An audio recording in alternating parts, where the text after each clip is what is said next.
Algunos reyes no marchan en triunfo, no tienen fanfarrias ni tambores, no llegan, se sienten. Un cambio en el aire, un escalofrío sutil en la espina dorsal, un susurro que no se escucha con los oídos, sino que se comprende con el alma. Paimon es así, no invade, se desliza, no exige, invita, se instala como el viento cuya procedencia se desconoce. Y cuando nos damos cuenta, ya está en el trono. Pero, ¿qué trono es ese? ¿Dónde se asienta el rey que nadie ve, pero que tantos han invocado, temido, estudiado y más recientemente adorado? No es un trono de oro, ni un altar de piedra. Paimon reina sobre el umbral, sobre los espacios intermedios. Es señor del portal, del cruce, de lo que está a punto de revelarse. Su reino no es fijo, es móvil. Está donde la voluntad encuentra el símbolo, donde el conocimiento encuentra el riesgo, donde el sonido corta el silencio como una hoja ritual. Desde hace mucho tiempo, su nombre ha sido susurrado, en latín retorcido, en hebreo cifrado, en yiddish supersticioso, en inglés ocultista y ahora, en el siglo XXI, en foros digitales, grimorios en línea y guiones cinematográficos. Su imagen ha sido moldeada y remodelada durante siglos. En algunos textos es un espíritu del aire. En otros un gran rey del infierno coronado, montado en un dromedario, precedido por gritos y sinfonías de instrumentos. A veces aparece como un maestro que enseña ciencias ocultas, secretos de la creación, el idioma de los muertos. Otras, como un señor del ego, la manipulación y la gloria. Paimon es fluido, y como todo símbolo fluido, escapa a las definiciones. Pero, aún así, permanece. Quizás sea precisamente eso lo que lo define, la permanencia silenciosa. Porque, a diferencia de otros nombres demoníacos que explotan en ira, caos o erotismo, Paimon está más cerca de la música ritual. Entra a través del ritmo, de la cadencia, de la vibración. No desgarra, hechiza, y por eso su presencia es, a la vez, más sutil y más peligrosa. Su regreso al imaginario popular, especialmente después de su representación en la película Hereditary 2018, no es casualidad. Nada en este campo lo es. Cuando el cine elige un nombre antiguo y lo lleva al centro de la escena, algo más profundo está ocurriendo. Una convocatoria simbólica, una reapertura de arquetipos. En el caso de Paimon, lo que se reactivó no fue solo un demonio goético, sino el propio tema de la soberanía oculta. ¿Qué sucede cuando abdicamos de nuestra voluntad? ¿Qué somos cuando no somos nosotros quienes habitamos el cuerpo? ¿Quién reina al final? En la película, la familia Graham sirve sin saberlo, sufre sin entender y entrega, sin resistir, al heredero final.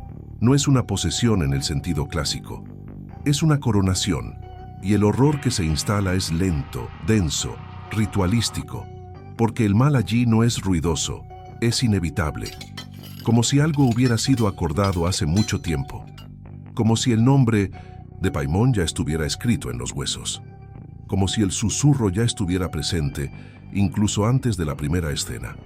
Pero mucho antes del cine, el nombre de Paimon ya circulaba en los márgenes de los textos ocultistas. Está en la Ars Goetia, parte del grimorio conocido como Le Megeton, el libro de los reyes y príncipes del infierno.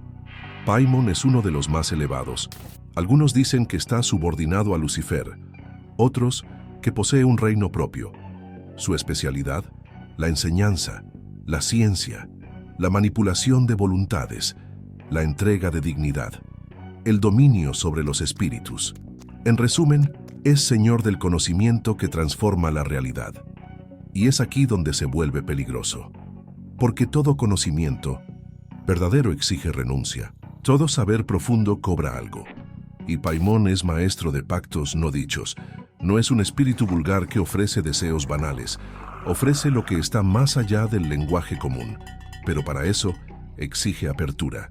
Y es en ese espacio abierto, la haz, mente, el alma, el cuerpo, donde entra. El ocultismo moderno lo ha abrazado con entusiasmo. En círculos de demonolatría, Paimon es visto como una figura real, con personalidad y exigencias propias. Hay oraciones específicas, ofrendas, colores, horarios, instrumentos. Acepta pactos, enseña a través de sueños, se manifiesta con señales. Y, contrario a lo que se esperaría de un demonio medieval, Paimon es visto por muchos como un mentor, no como un tirano. Pero este mentor es exigente, no tolera la frivolidad, no se acerca a quienes solo quieren jugar. Su trono está en el centro del deseo, y por eso prueba, observa, juzga en silencio. Pero hay algo más profundo aquí. Paimon no es solo una entidad goética, es un espejo, un reflejo de lo que el humano puede llegar a ser cuando su voluntad ya no está en sus manos. Representa el poder que habla con otra voz, el saber que entra, como viento y toma el lenguaje. Es el símbolo de la mente rendida a algo más grande, ya sea sagrado o profano. Y en ese sentido, Paimon trasciende las fronteras de la demonología. Se convierte en arquetipo, tan antiguo como los reyes sacerdotes, tan moderno como las luchas por la identidad, tan eterno como el dilema entre libertad y entrega. No es casualidad que sus devotos lo llamen Rey del Oeste, la dirección donde el sol muere, donde comienza el crepúsculo, donde los velos se vuelven más delgados. Es en ese espacio liminar donde se mueve, entre la luz y la sombra, entre la voluntad y la posesión, entre el saber y el silencio. Este guión será, por lo tanto, un descenso ritual, un estudio narrativo, una inmersión controlada, o casi. En él, exploraremos las raíces históricas de Paimon, sus resonancias culturales, su ascenso simbólico en el cine y su culto moderno. No para exaltar ni para condenar, sino para entender, para nombrar lo que se está invocando cada vez más, para escuchar el susurro y decidir si queremos responder o no, porque hay reyes que gritan y hay reyes que simplemente esperan. El mundo espiritual, cuando es organizado por los grimorios, no se presenta como un caos indomable. Todo lo contrario. La Goetia, el arte de invocar a los espíritus, estructura sus nombres con un rigor casi feudal. Reyes, príncipes, duques, marqueses, condes, presidentes.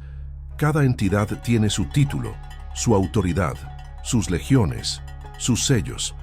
Es un espejo invertido, del orden celestial, o quizás su continuación secreta. Y entre todos los nombres de esta aristocracia de lo oculto, pocos brillan con el peso de una corona tan ambigua como la de Paimon.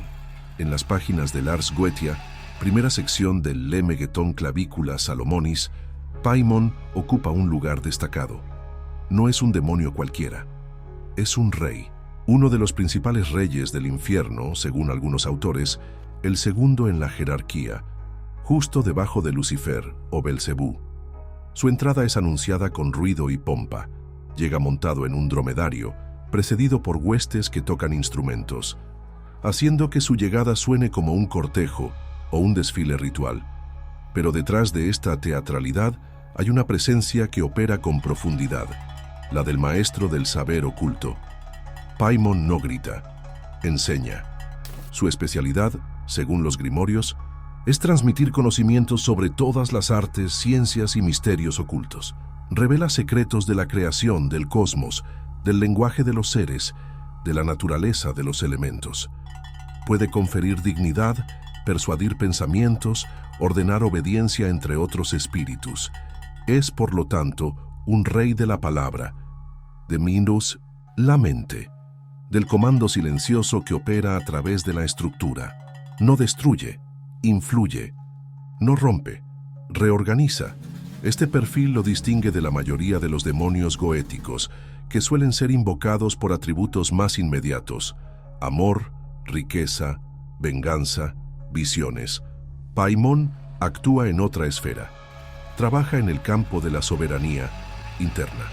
Por eso su invocación exige una preparación distinta. Más que instrumentos, el mago necesita voluntad controlada e intención pura. No se invoca a un rey con desdén. La evocación de Paimon exige que el evocador ya tenga cierta madurez en el camino oculto, de lo contrario no será escuchado o será confundido. La posición de Paimon dentro de la Goetia es ambigua y compleja. Espero que estés disfrutando el video hasta ahora, pero ¿y si te dijera que todo lo que has visto en este canal es solo la superficie? Que hay información que no puedo publicar aquí, y no es por decisión mía, es porque las plataformas no permiten ciertos contenidos, diciendo que violan sus políticas. Pero hay una forma sencilla de acceder a esa información. Preparé un video explicando exactamente cómo hacerlo. Ese video está en un espacio reservado, y no sé por cuánto tiempo estará disponible. Si quieres verlo con tus propios ojos, pon pausa y apunta la cámara de tu celular al código QR o, si prefieres, haz clic en el enlace del primer comentario fijado aquí abajo de este video. Nos vemos allá. Algunos textos afirman que obedece solo a Lucifer, otros que responde a Amaimón, rey del este. Otros más lo asocian con el oeste. Esta fluctuación direccional no es un error, es una pista. Indica que Paimon actúa en los límites de los cuadrantes espirituales, entre fronteras. Es el rey que se mueve por las direcciones del mundo como un trazo que une cielos y abismos. Es símbolo de la inestabilidad sagrada, del trono que cambia de lugar según la intención. La pseudomonarchia Daemonum, de Johann Weyer, también lo describe con respeto. Paimon aparece como uno de los demonios más poderosos e instruidos. Weyer, discípulo de Agripa, aunque escéptico respecto al uso de la magia, incluyó a Paimon con destaque en su lista. El nombre persistía, tenía peso, circulaba entre magos, inquisidores, sacerdotes, herejes y alquimistas, siempre como una entidad que ofrecía sabiduría a cambio de algo más profundo que sangre, entrega. Curiosamente, el nombre Paimon no tiene un origen etimológico claro. Algunos autores intentan relacionarlo con el término hebreo Paamón, que significa campana, un objeto ritualístico usado en las vestiduras de los sacerdotes del templo, que anunciaba su aproximación al Santo de los Santos. Si esta conexión es más que una coincidencia sonora, insinúa algo poderoso. Paimon como el sonido que precede al umbral, el aviso ritual de que algo sagrado o terrible está por suceder. La iconografía atribuida a Paimon también carga con estas ambigüedades. En algunas representaciones modernas, aparece como una figura andrógina, coronada, con vestiduras orientales, portando instrumentos musicales. Otras lo retratan con rasgos animalescos, ojos penetrantes, expresión regia. Su forma nunca es fija, como si se negara a ser capturada por completo. Lo que se mantiene constante es su aura de soberanía y conocimiento. Paimon no es salvaje, es civilizado, pero su civilización no es la nuestra. Es la civilización del otro lado. Muchos estudiosos ven en la Goetia una reconstrucción occidental tardía de estructuras espirituales mucho más antiguas. Los demonios allí listados pueden ser, y quizás lo sean, formas recicladas de dioses paganos, espíritus de la antigüedad reconfigurados por la lente cristiana. Y Paimon en este sentido sería un caso ejemplar. Su nombre, su función y su estética recuerdan a figuras de la realeza espiritual semita, babilónica, quizás egipcia. Hay quienes lo comparan con Mitra, con Baal, con Hathor, no porque sean el mismo ser, sino porque ocupan el mismo arquetipo, el del rey intermediario, aquel que traduce la voluntad divina en estructura, aquel que guarda el umbral entre mundos. En el Lemegeton, el ritual de evocación de Paimon exige disciplina, un círculo mágico, un triángulo de manifestación, sellos trazados con precisión. El nombre del evocador debe ser purificado. La hora debe ser adecuada. Si es posible, se debe llamar a Paimon junto a sus sirvientes, Labal y Abalim, para garantizar que su manifestación sea clara y que su palabra pueda ser comprendida. El miedo aquí no es que Paimon destruya al mago, el miedo es que hable, y el mago no esté preparado para escuchar, porque Paimon es una prueba, no es un demonio para principiantes, es un espejo para quienes desean dominar su propio trono interior, el trono de la mente, de la voluntad, del discurso. Muchos de los que lo invocan buscando poder externo, terminan perdidos en vanidad, confusión o delirios, porque el trono que Paimon ofrece no se da. Se conquista mediante la escucha, la intención y la disciplina del mago. En rituales más modernos, especialmente dentro de la demonolatría, Paimon sigue siendo invocado con formalidad. Las ofrendas incluyen vino, monedas, música, incienso, velas amarillas o doradas. Su día más potente es el domingo, su horario preferido es el solar. Pero estos detalles, aunque útiles, no sustituyen lo esencial, la sintonía entre evocador y espíritu. Paimon responde a quienes tienen sed de saber, pero también prueba a quienes solo desean manipular. Su presencia puede ser dulce como una melodía o cortante como una hoja afilada. Es por eso que su figura ha sobrevivido al tiempo. Paimon no cayó en el olvido como tantos otros nombres. Siguió siendo leído, estudiado, temido y en algunos círculos venerado, porque su arquetipo es profundo. No representa solo el saber, sino el precio del saber. No es solo un rey, es el símbolo de la soberanía que exige renuncia, de la corona que pesa, de la palabra que transforma. En este capítulo hemos visto el nacimiento simbólico de Paimon en el occidente mágico. Su trono está plantado en la literatura esotérica, pero sus raíces van más allá.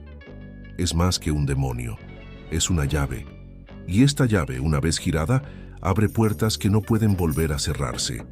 Y cuando la puerta se abre, lo que entra no es solo él, es lo que vino a enseñar. Ningún nombre nace solo. Incluso los que parecen emerger del vacío llevan rastros, sombras, ecos de otros nombres que los precedieron. Con Paimon, la regla es aún más clara y más enigmática. El nombre grabado en los grimorios no es el inicio, sino la punta de un linaje antiguo, esotérico, atravesado por culturas, misterios y arquetipos. Paimon, el rey goético, no surgió en un tratado del siglo XVII. Es heredero de algo más remoto. Es el avatar moderno de fuerzas que alguna vez fueron dioses, mitos, miedos y esperanzas. La propia sonoridad del nombre, Paimon, evoca misterio. Lleva en su timbre una musicalidad ceremonial, casi sacerdotal. Algunos estudiosos señalan que su nombre podría derivar del hebreo Paamón, que significa campana. Los Paamonim eran campanas usadas en las vestiduras del sumo sacerdote del Templo de Jerusalén. Sonaban mientras caminaba, advirtiendo su aproximación al Santo de los Santos. Eran, por lo tanto, marcadores sonoros del umbral, el sonido que anuncia el paso entre el mundo profano y lo divino. Si esta conexión es más que etimológica, nos dice algo valioso. Paimon sería quien precede a la presencia sagrada, o la sustituye. Pero si dejamos de lado la Goetia por un momento y miramos hacia los panteones más antiguos del Medio Oriente, encontraremos estructuras espirituales que, aunque no nombren a Paimon directamente, parecen reflejar su esencia. En Mesopotamia, por ejemplo, los reyes sacerdotes eran considerados intermediarios entre dioses y hombres. Tenían poder mágico, político y espiritual. Uno de estos dioses, Enki, señor de la sabiduría, el abismo y las artes ocultas, era invocado por sus conocimientos profundos. Su templo era un centro de instrucción y sus aguas simbolizaban el saber primordial. En muchos aspectos, Enki es un ancestro simbólico de Paimon, realeza, conocimiento y manipulación de los elementos. Entre los cananeos, la figura de Baal ocupa un lugar central como dios de la tormenta, la fertilidad y la realeza. Su nombre significa Señor. Era adorado en ritos de renovación de la tierra, pero también como un guerrero divino. En su estética de fuerza, sonidos rituales, instrumentos y dominio atmosférico, Baal resuena en la imagen de Paimon como rey del sonido y la presencia invisible. No es difícil imaginar que, con el paso de los siglos, la figura de un dios con estas características fuera reinterpretada en términos demonológicos por los monoteísmos posteriores. En Egipto, dioses como Tot y Hathor también ofrecen paralelos curiosos. Tot, dios de la sabiduría, la escritura, la magia y el juicio, era el patrón de los escribas y los magos. Hathor, por su parte, presidía la música, el éxtasis y la mediación entre mundos. Si fusionamos estos arquetipos, sabiduría, sonido, rito y travesía, obtenemos una silueta simbólica muy cercana a lo que más tarde se describirá como Paimon. E incluso en la antigua Grecia, figuras como Hermes, con su caduceo y su habilidad para transitar entre mundos, prefiguran la función ritual que Paimon asume: guía, maestro e intermediario. El sincretismo religioso, a lo largo de la historia, recicló dioses en ángeles, ángeles en demonios y demonios en arquetipos psicológicos.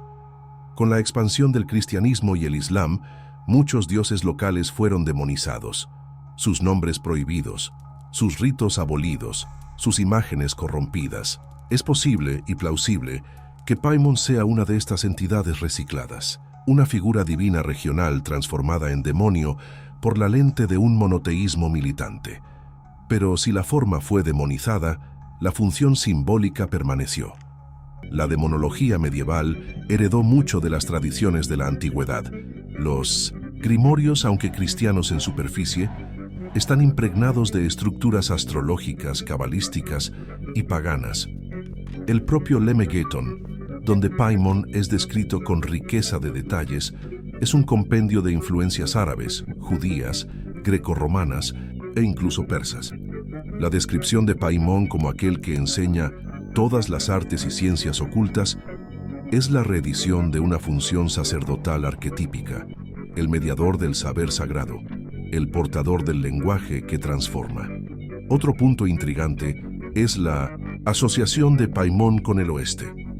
En muchas tradiciones espirituales, el oeste es la dirección de la muerte, del ocaso, de la disolución del ego. Es donde se entra al mundo de los muertos, donde el espíritu viaja más allá de la carne. En Egipto era la tierra de Osiris. En el chamanismo es el lugar de la introspección y el renacimiento.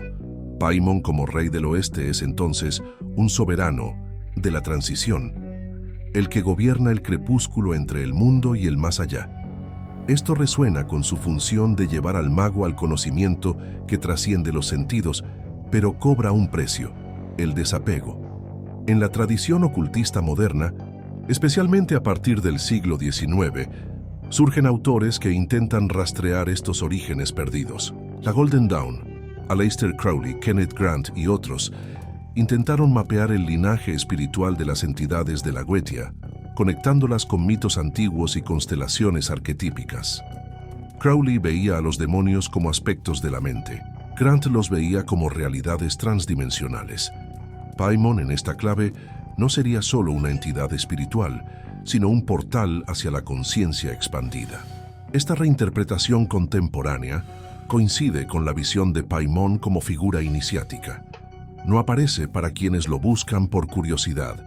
Surge para quienes están listos para abdicar del control, para quienes aceptan que el conocimiento real implica transformación, pérdida de sí mismo, muerte simbólica. Los relatos modernos de evocación de Paimon suelen hablar de cambios internos profundos, sueños intensos, sensaciones de reestructuración psíquica. Es, por lo tanto, más que una figura, es un proceso. Es interesante observar que en textos devocionales contemporáneos como Petitions to King Paimon o Meditations on King Paimon, el tono es de respeto casi sacerdotal.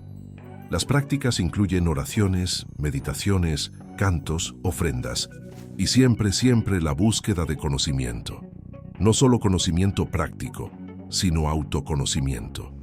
Como si Paimon fuera el reflejo del intelecto divino que aún puede ser accedido por vías no ortodoxas. Un remanente de lo que fue, un maestro de lo que aún puede ser. Por eso, quizás su imagen sigue tan viva. Paimon lleva consigo un tipo específico de poder, no el poder de destruir, sino el de transmutar. No es el fuego que consume, sino el sonido que reordena. El rey silencioso que susurra entre las estructuras, un eco de lo que alguna vez fue Dios, de lo que se convirtió en demonio, de lo que se volvió arquetipo, y por eso resiste. Porque Su papel en el drama espiritual humano aún no ha terminado. La arqueología simbólica de Paimon nos muestra que nunca fue solo una entidad de la Goetia. Es la unión de múltiples tradiciones, religiosidades y funciones espirituales que atravesaron milenios. Y su presencia hoy es la continuación de un llamado mucho más antiguo de lo que parece. Un llamado que resuena no en los gritos, sino en los umbrales, en el sonido que precede al silencio, en la palabra que resuena antes de la invocación. El cine es el nuevo altar. La sala oscura reemplazó al templo. La pantalla se convirtió en espejo de arquetipos, donde antiguos dioses y demonios son invocados bajo formas actualizadas. El público, sin darse cuenta, asume el papel de testigo ritual. Y en Hereditary 2018, de Ari Aster, no solo vemos una simple historia de terror. Participamos de una invocación cuidadosamente construida. Lo que se desarrolla ante nuestros ojos no es solo un drama familiar, es un ritual de invocación a Paimon disfrazado de cine. La trama parece simple a primera vista. Una familia es destrozada por una secuencia de eventos traumáticos tras la muerte de la abuela materna, Ellen, una mujer reservada, con un pasado nebuloso e influencia oculta sobre los miembros de la casa. A medida que las tragedias se acumulan, accidentes, muertes, rupturas emocionales, una fuerza invisible parece manipular los eventos, conduciendo todo hacia un desenlace inevitable, la coronación de un nuevo rey, un heredero. Pero la película no lo dice con claridad, lo susurra. Desde el primer plano, con la cámara que se mueve de forma casi hipnótica sobre una maqueta, adentrándose lentamente en el mundo de los personajes, ya se nos advierte: estamos dentro de una construcción. Todo allí es ritual, simbólico, orquestado. Como un grimorio que se despliega cuadro por cuadro, Hereditary guía al espectador por un camino de iniciación donde nada es gratuito. Cada sonido, cada silencio, cada detalle del escenario, cada gesto aparentemente banal, tiene una función litúrgica. El nombre Paimon solo se menciona explícitamente una vez, en una rápida lectura de un libro de ocultismo encontrado por Annie, la madre de la familia. Pero la ausencia de su presencia nominal contrasta con la omnipresencia de sus señales. A lo largo de la película, símbolos relacionados con él aparecen grabados en las paredes, colgados al cuello de los miembros del culto, dibujados en la cabeza de la hija, Charlie. La propia Charlie es, en realidad, una sombra real, receptáculo temporal del espíritu de Paimon, que espera el cuerpo ideal, Peter, su hermano. Peter, el adolescente atormentado, está en el centro de este ritual. No lo sabe, pero el destino está escrito. Como un sacrificio inverso, será preservado hasta el final, para que pueda ser tomado. Lo que parecía una película sobre duelo y locura se revela poco a poco como una secuencia iniciática de deconstrucción del ego y la identidad familiar, culminando en posesión, coronación y adoración. ¿Y quién conduce este ritual? La propia familia, sin saberlo. ¿Es esto lo que hace que el horror de Hereditary sea tan insoportable? No depende de un monstruo externo. La destrucción viene desde dentro. La abuela, Ellen, era líder de un culto devoto a Paimon. La madre, Annie, carga traumas profundos y un historial familiar de disturbios mentales que se confunden con síntomas espirituales. El hijo, Peter, es el heredero inconsciente. Y Charlie, la niña que debería llevar inocencia, nació marcada, nació poseída. Esta dinámica familiar es fundamental, porque en lugar de presentar al demonio como una fuerza externa, la película sugiere que el mal es hereditario, pasado de generación en generación, no como pecado, sino como patrón, como ausencia, como dolor no resuelto. El trauma es la vía de entrada, el duelo, el combustible, y Paimon el espíritu que aprovecha estas grietas para instalar su trono, no con violencia sino con precisión. La estructura de la película refleja rituales mágicos, la preparación del espacio, la casa, la muerte simbólica de los iniciados, la familia, la purificación, el fuego, la pérdida, la presencia de los símbolos, sellos, ofrendas, y finalmente la entronización. La película termina con la elevación de Peter como receptáculo de Paimon, mientras los miembros del culto, desnudos, sonríen y entonan palabras ceremoniales. Salve Paimon, rey de los 4 reinos, señor del oeste. La casa se convirtió en templo, el cuerpo en altar, el cine en ritual completo. La estética de la película contribuye a este efecto hipnótico. La banda sonora, con sonidos de baja frecuencia, clics, zumbidos y una música ritualística casi imperceptible, actúa como canal de invocación subliminal. La imagen de la cabeza decapitada, de la abuela, de Charlie y de otras víctimas, se repite como símbolo de ofrenda. La decapitación, presente en varios rituales antiguos, representa la separación de la identidad mundana y la preparación del vaso para recibir un nuevo alma. Peter, al final, es un vacío llenado. Es el cuerpo de otro. Mira, pero no es él. Respira, pero ya no habita allí. Al analizar Hereditary como ritual, notamos que el guión sigue una lógica interna similar a la de una operación mágica. Hay intención, preparación, sacrificio y realización. La invocación de Paimon, por lo tanto, no es solo temática, es estructural. La película es un grimorio audiovisual. Su función no es solo entretener, sino provocar, abrir, desestabilizar. No quiere solo asustar, quiere transformar. Pero, ¿por qué Paimon? ¿Por qué este nombre entre tantos posibles? Aquí entramos en el campo de lo simbólico profundo. Paimon es rey del conocimiento, domina la mente, enseña, corona. Al elegir esta entidad específica, la película no solo arraiga su narrativa en la tradición ocultista, sino que apunta a un tipo de horror más sofisticado, el horror de la rendición de la voluntad.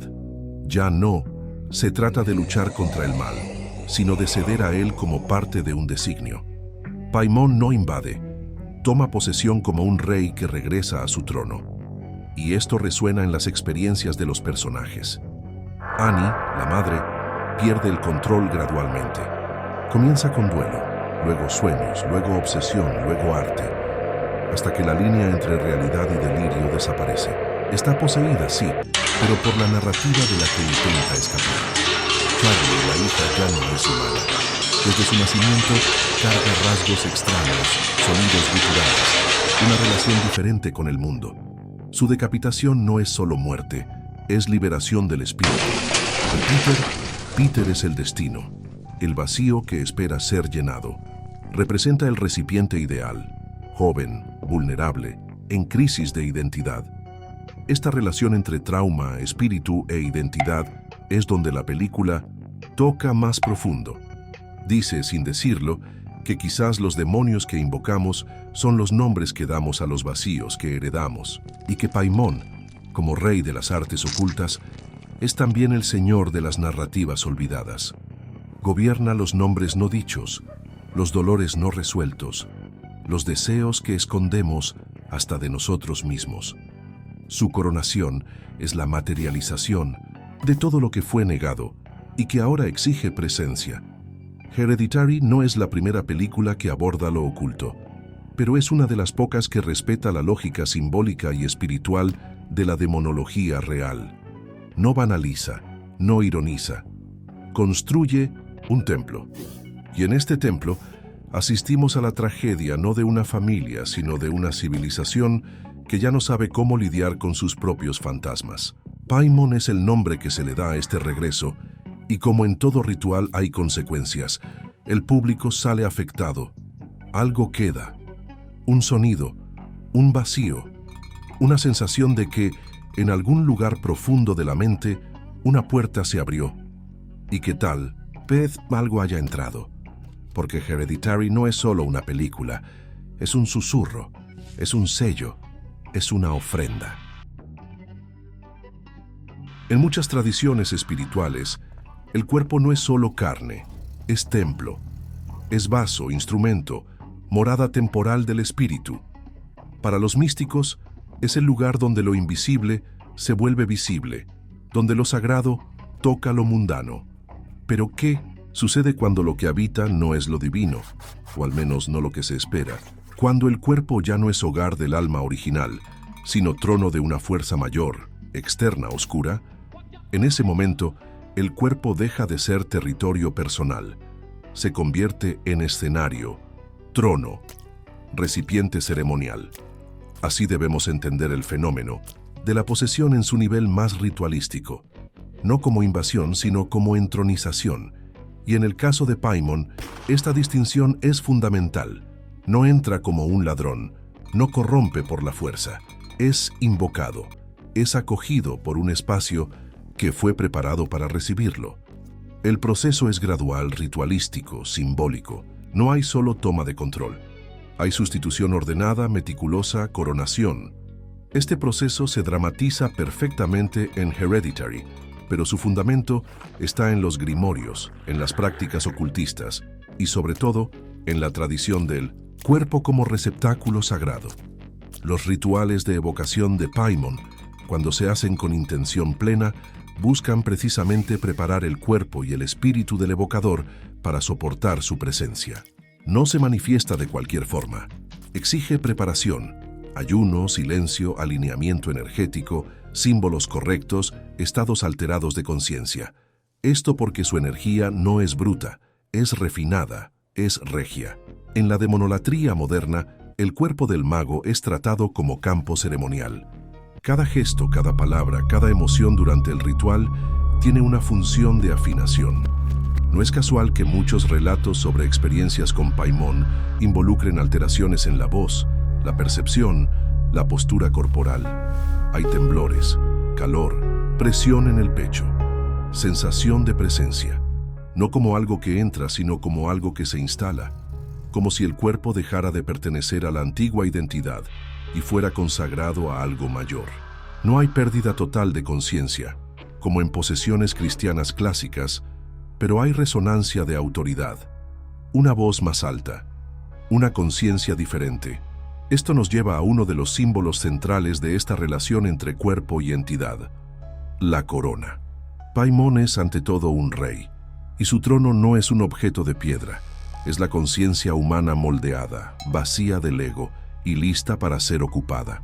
El símbolo de la corona aparece repetidamente en tradiciones mágicas como representación de la mente superior, del contacto con esferas celestiales o infernales de sabiduría. Cuando el cuerpo es coronado por una entidad, deja de ser solo cuerpo. Se convierte en vínculo directo con un reino oculto. En la cábala hermética, por ejemplo, la Sefirá Keter representa esta corona, la más alta emanación divina, el origen de la voluntad creadora. Pero en su contraparte sombría, dentro de las Qliphoth, también hay una corona invertida, una fuente de anticonciencia. El trono puede ser luz u oscuridad, y el cuerpo, dependiendo de la intención, puede canalizar. Ambos. Paimon se posiciona en este umbral.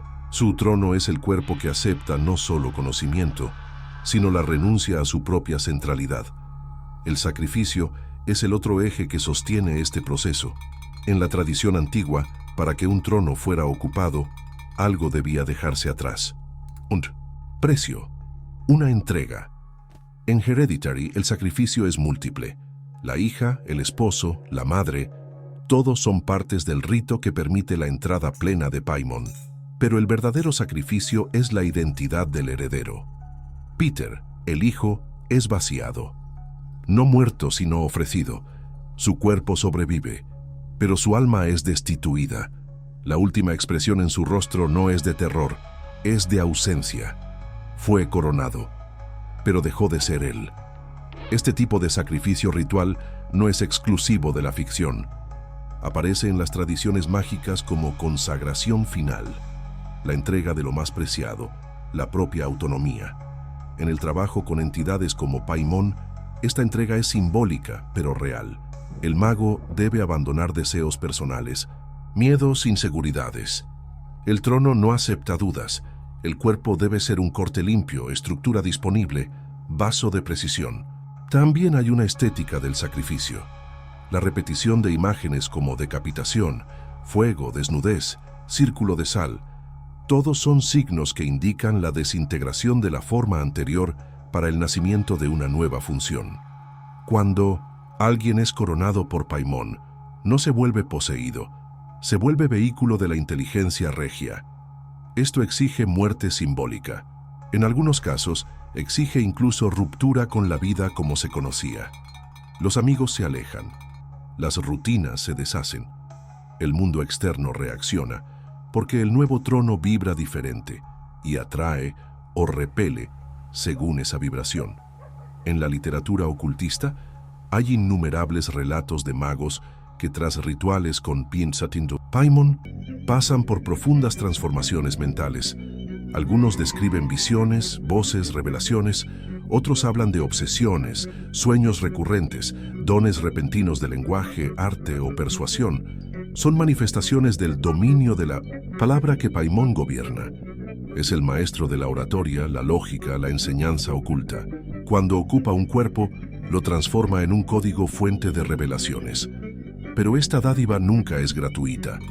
Quien acepta el trono debe saber qué está coronando. Esta lógica también puede entenderse psicológicamente.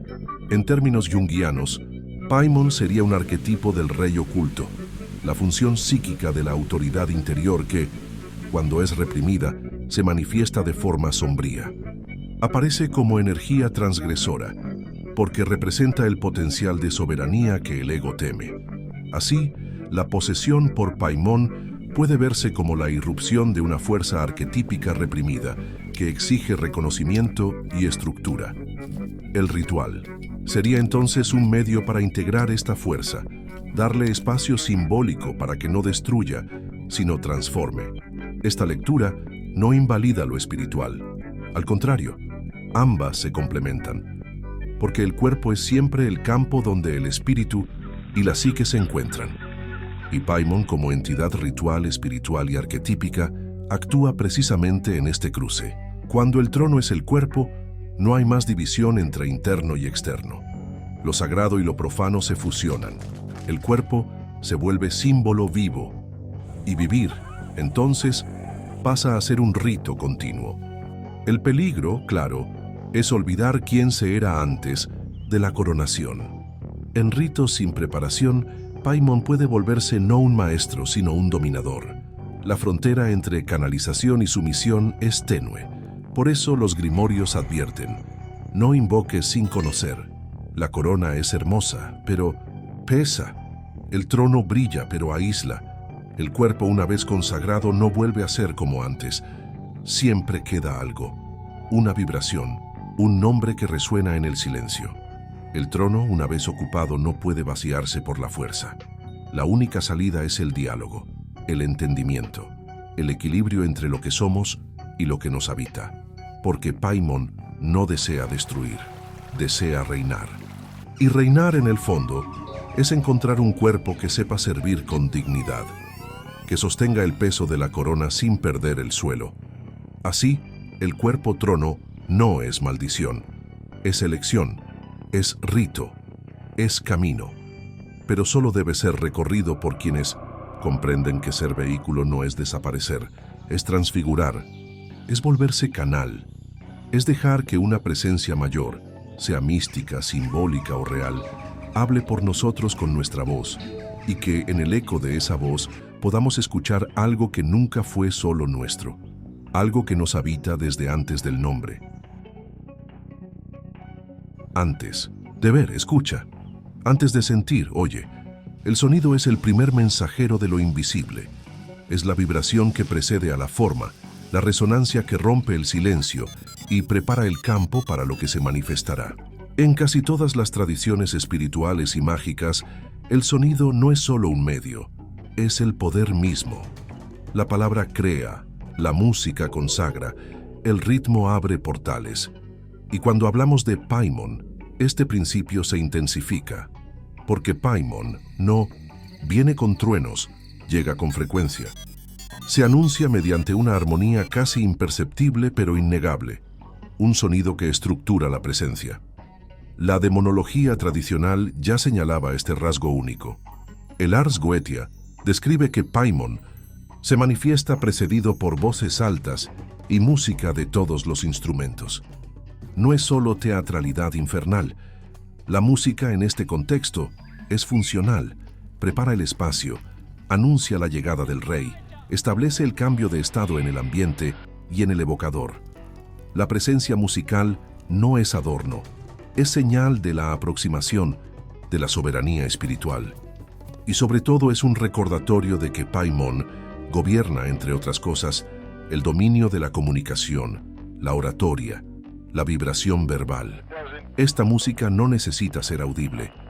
Muchos relatos contemporáneos sobre invocaciones describen sensaciones sonoras internas, zumbidos, presiones en los oídos, ruidos graves o agudos que surgen de la nada y desaparecen sin explicación. Algunas de estas sensaciones se perciben como frecuencias continuas, similares a tonos binaurales. Otras, como ritmos, como si el propio corazón empezara a latir en otro compás. Todo esto indica el mismo fenómeno. El cuerpo, como instrumento, comienza a ser afinado. En Hereditary, este fenómeno se representa con precisión simbólica en el clic que Charlie, la hija, hace con la lengua. El clic se repite como marca registrada de la presencia de Paimon. No es solo un sonido irritante, es un sello sonoro, una invocación reducida a su mínima expresión. Cuando Peter empieza a escuchar el clic, ya sabemos, está siendo tocado. El sonido rompe el mundo ordinario. Como un mantra invertido, el clic se vuelve palabra no dicha, lenguaje puro de la presencia. Esto es consistente con rituales reales. Muchos ocultistas, al describir sus experiencias con Paimon, relatan que ciertos sonidos aparecen como señales de que la entidad ha sido escuchada. Algunos dicen que los instrumentos se desafinan, que los objetos resuenan solos, que el aire vibra como si estuviera cargado de electricidad sonora. Hay quienes usan instrumentos específicos durante las invocaciones: campanas, cuencos tibetanos, arpas, flautas, incluso sintetizadores con afinaciones esotéricas. Lo importante no es el instrumento en sí, sino la frecuencia generada. Paimon responde a la armonía, o quizás es ella la que responde a él. En los rituales más estructurados, la música se compone según la intención mágica. Algunos magos contemporáneos crean pistas enteras con notas vinculadas a planetas, signos, sefirot o colores astrales. Cuando se trata de Paimon, suelen usarse notas asociadas al Sol y a Mercurio, dado su dominio sobre el conocimiento y el discurso. En algunos enfoques se usa la escala lidia o la escala frigia, que evocan atmósferas ceremoniales, misteriosas. La música no es distracción, es portal. Cada nota, cada repetición, cada pausa abre camino. Y el silencio entre los sonidos es, muchas veces, más importante que la melodía. Es ahí donde entra el espíritu. En la demonolatría devocional, la voz humana es central. Oraciones, invocaciones, cantos. Todos están moldeados para reflejar la autoridad del nombre. Paimon no se invoca con gritos, sino con entonaciones. Es común recitar su nombre como mantra. Repeticiones rítmicas, con pausas estratégicas, en un tono específico. Algunos practicantes relatan que, tras varias repeticiones, sienten hormigueo en la boca, la lengua adormecida, como si la propia anatomía vocal estuviera siendo moldeada para otro tipo de habla. El nombre de Paimon, en este sentido, no es solo sonido, es clave vibratoria, y hay algo aún más profundo. La relación entre sonido e invocación no es exclusiva de la magia ceremonial. También forma parte de los descubrimientos más recientes de la neurociencia y la física cuántica. Los sonidos de baja frecuencia alteran el patrón de las ondas cerebrales. Los sonidos rítmicos generan estados alterados de conciencia. El cerebro humano, al ser expuesto a ciertos tonos, entra en resonancia, creando puentes entre los hemisferios. Esto activa visiones, intuiciones, memorias. No se trata, por tanto, de mero esoterismo. Se trata de tecnología espiritual ancestral, y Paimon, como regente del conocimiento, es maestro en este campo. Su acción es sutil, pero abarcadora. No siempre se manifiesta con imágenes o visiones. A menudo se comunica con sonidos internos, frases que surgen, palabras que resuenan, respuestas que no sabemos de dónde vinieron. Su dominio sobre el habla y la mente es absoluto, y por eso el sonido se convierte en el medio ideal de contacto. No invade, resuena, se instala como frecuencia.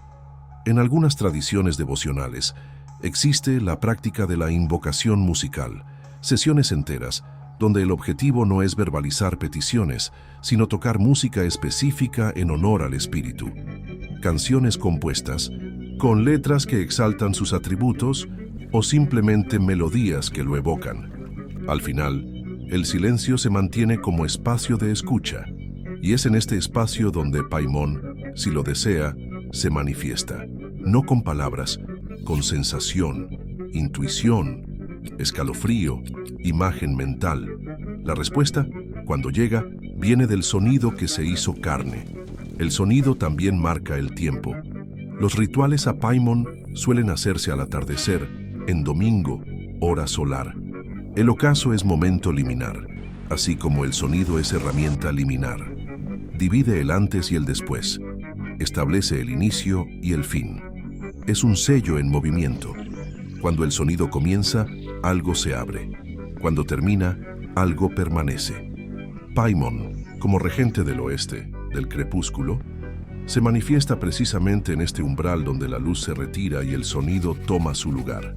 En el mundo moderno, los artistas que se conectan inconscientemente con estas energías a menudo crean obras que vibran en esta frecuencia. Música con letras enigmáticas, melodías hipnóticas, atmósferas densas. Son, muchas veces, expresiones espontáneas de contacto con arquetipos como Paimon. No saben que lo invocan, pero el sonido llega hasta él, porque donde hay sonido que rompe lo común, ahí hay pasaje. Es por eso que muchos describen la experiencia con Paimon como sonora. Incluso quienes no escucharon palabras específicas hablan de una presencia que resuena, de algo que vibra en los huesos. Y lo más común, llega antes de que lo notes. No por visión, por sonido. La corona de Paimon, en cierto sentido, está hecha de frecuencia. El trono que ocupa es el silencio moldeado por el sonido correcto, y el cuerpo que lo recibe debe estar afinado, como un instrumento antes de un concierto. Toda invocación exitosa es, ante todo, una afinación. Y el mago, el médium, el devoto, todos son músicos en este templo sonoro. Al final Paimon no grita, vibra, y quien sepa escuchar, sabrá que ya está presente.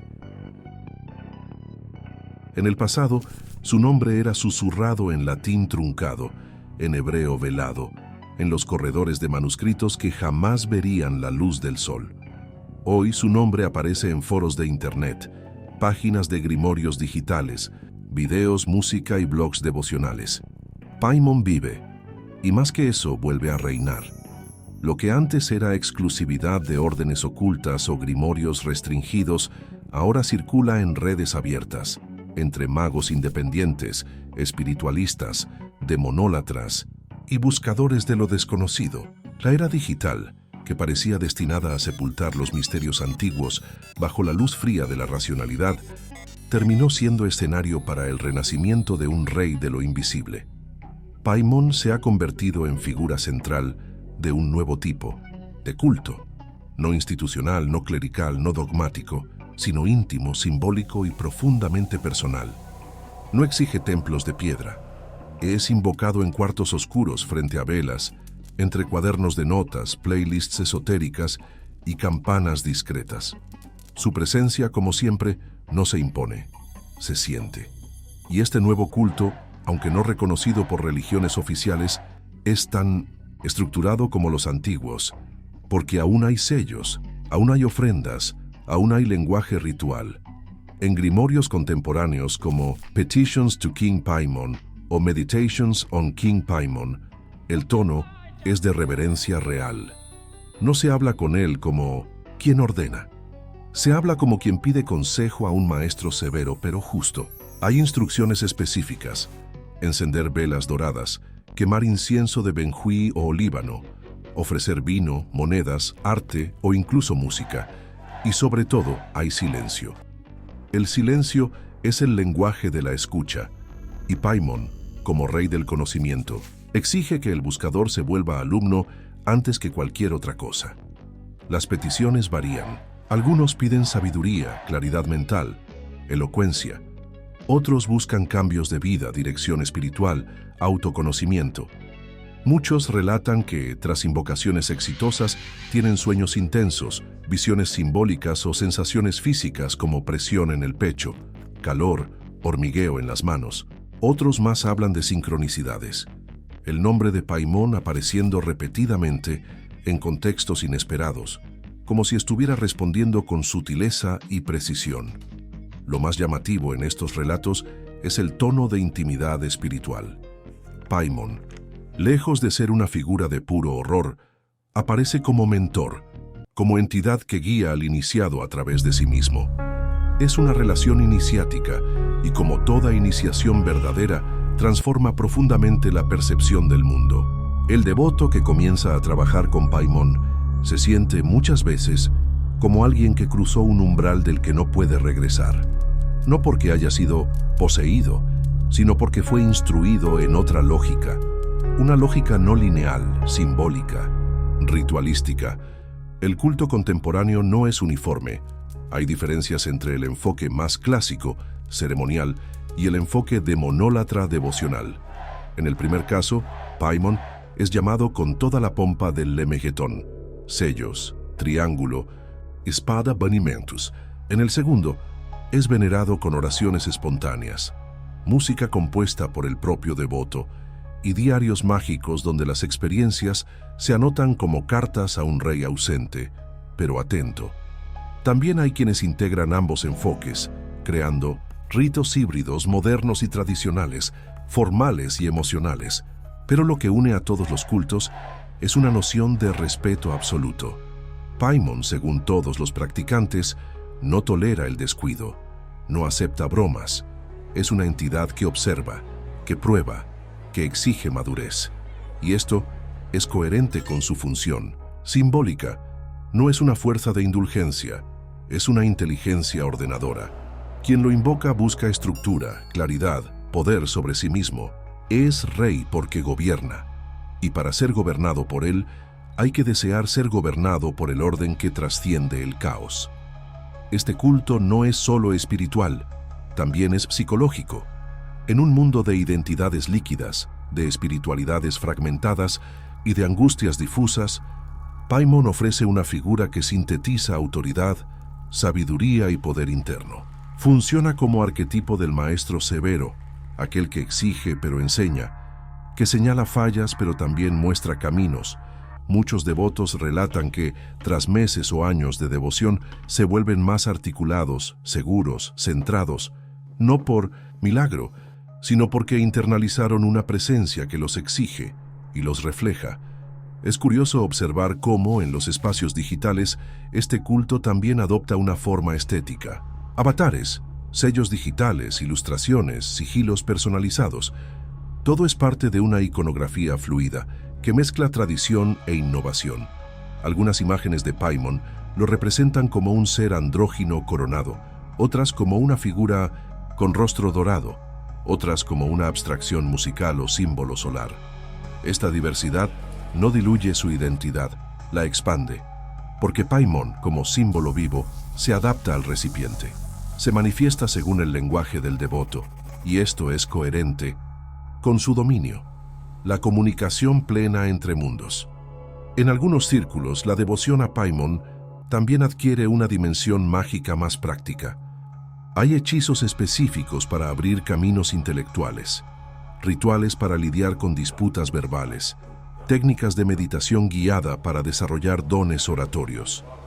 Algunos lo ven como una fuerza que puede inspirar a escritores, músicos, maestros, abogados, oradores. Se convierte en patrón de todos los que trabajan con la palabra, no solo como herramienta, sino como instrumento de transformación. Su trono no es solo el cuerpo, es la mente estructurada para el discurso. Pero este renacimiento no está exento de críticas. Para algunos tradicionalistas, el culto moderno banaliza una entidad que debería ser temida. Para algunos religiosos, representa engaño espiritual, una forma de ceder al ego disfrazada de devoción. Y para algunos ocultistas más ortodoxos, el acceso abierto y a menudo mal informado a las prácticas invocatorias supone un riesgo. Lo que todos reconocen, sin embargo, es que Paimon ha vuelto al imaginario colectivo y que su presencia exige consideración.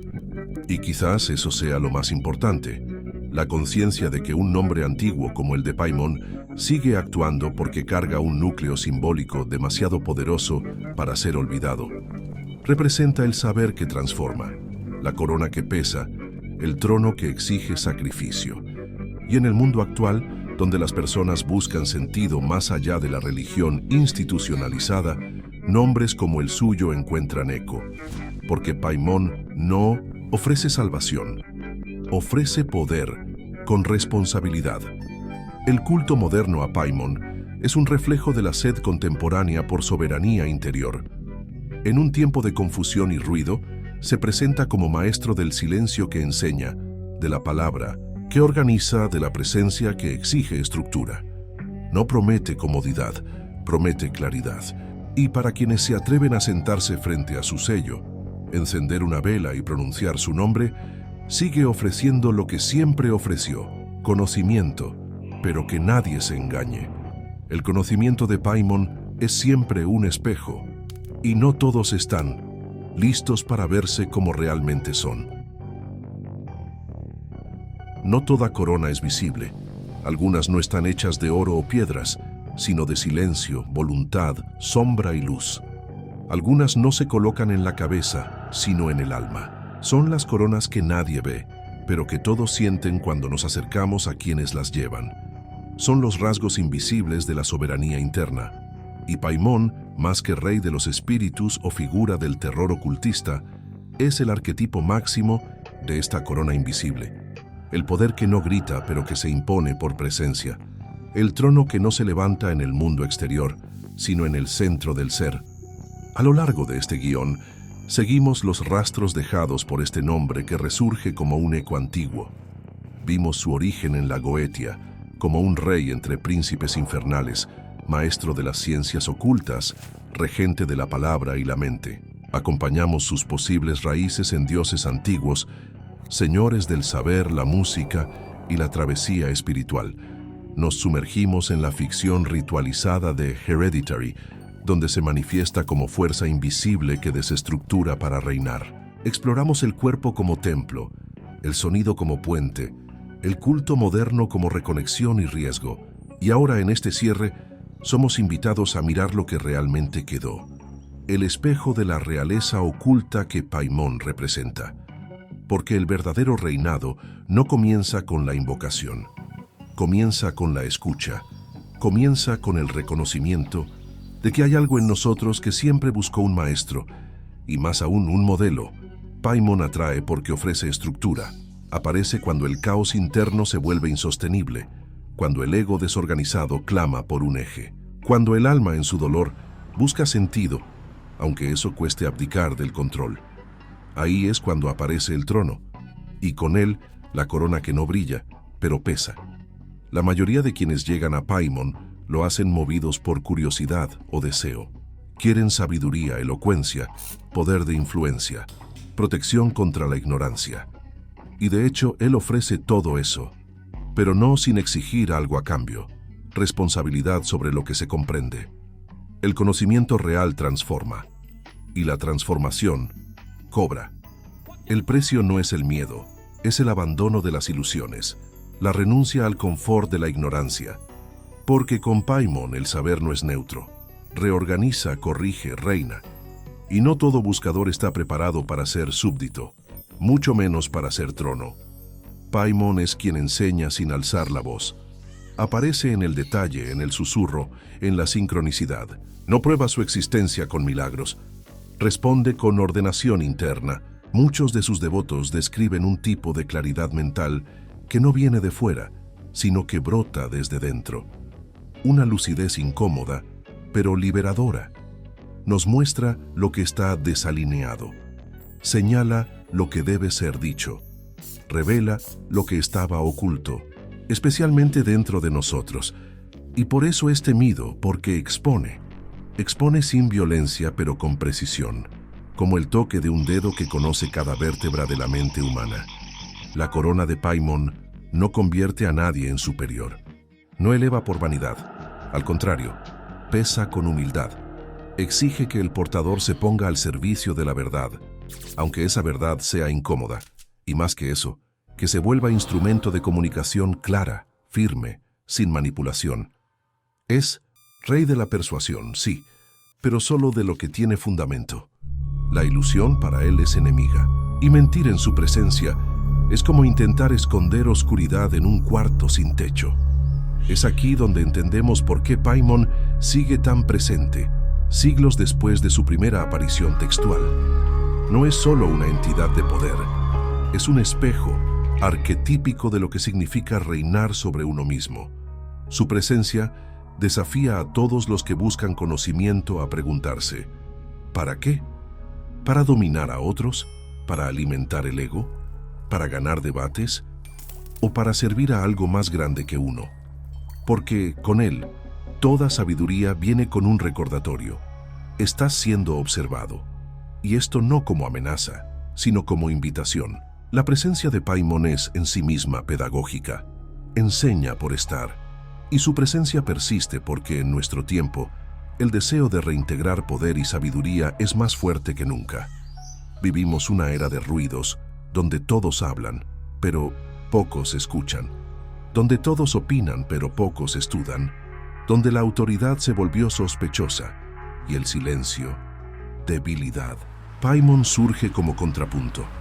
Un maestro que calla antes de hablar, que piensa antes de actuar, que exige antes de conceder y que transforma el cuerpo en trono, no para exhibirse, sino para sostener. El trono no es fácil, la corona menos aún. Pero quienes persisten en este camino relatan un tipo de paz diferente. Una paz que no viene de la ausencia de problemas, sino de la certeza de que hay orden, de que hay dirección, de que hay una presencia interna o externa que ayuda a atravesar el caos. Paimon para ellos ya no es un nombre en un grimorio, es compañero silencioso, guía discreto, mentor exigente y sobre todo espejo fiel de lo que el buscador puede llegar a ser. No todos los que lo invocan seguirán con él. Algunos se asustan, otros desisten, muchos lo encuentran en un momento de ruptura y tras ser reestructurados siguen su camino. Esto es esperado. Paimon no quiere esclavos, quiere discípulos, temporales que puedan algún día reinar sobre sí mismos sin necesidad de maestro. Su trabajo es formar reyes, no seguidores eternos, y por eso se retira tan fácilmente como llega. Cuando la estructura está construida, se va y deja la corona, invisible pero real. Esta corona invisible es lo que nos interesa ahora. No brilla a los ojos de los demás, no garantiza fama ni gloria, pero cambia la forma en que caminamos, hablamos, decidimos, nos coloca en el centro de nuestro propio eje y hace que cada palabra dicha, cada pensamiento pensado, cada gesto hecho, lleve el sello de alguien que ya vio y ya fue visto, que ya buscó y ya fue encontrado, que ya sirvió y con eso aprendió a reinar. Quizás eso es lo que Paimon siempre quiso, no templos, no cultos, sino personas conscientes, personas con sentido de jerarquía interna, con disciplina de pensamiento, con claridad de habla, con integridad de propósito. Personas que puedan sostener la corona invisible sin perderse en delirios. Personas que sepan el valor del silencio, que entiendan el sonido como rito, que traten el conocimiento como altar y que frente al trono del espíritu sepan arrodillarse, no en sumisión, sino en reverencia. El viaje termina aquí, pero la invocación, si se hace con corazón limpio y mente clara, continúa. Paimon no se despide con estruendo. No lo necesita. Se retira como llegó, en sonido bajo, en soplo leve, en silencio denso, y deja en lugar de su presencia algo más duradero, la conciencia de que el rey nunca estuvo afuera. Estuvo todo el tiempo esperando que el trono fuera preparado. Y ahora, el trono eres tú.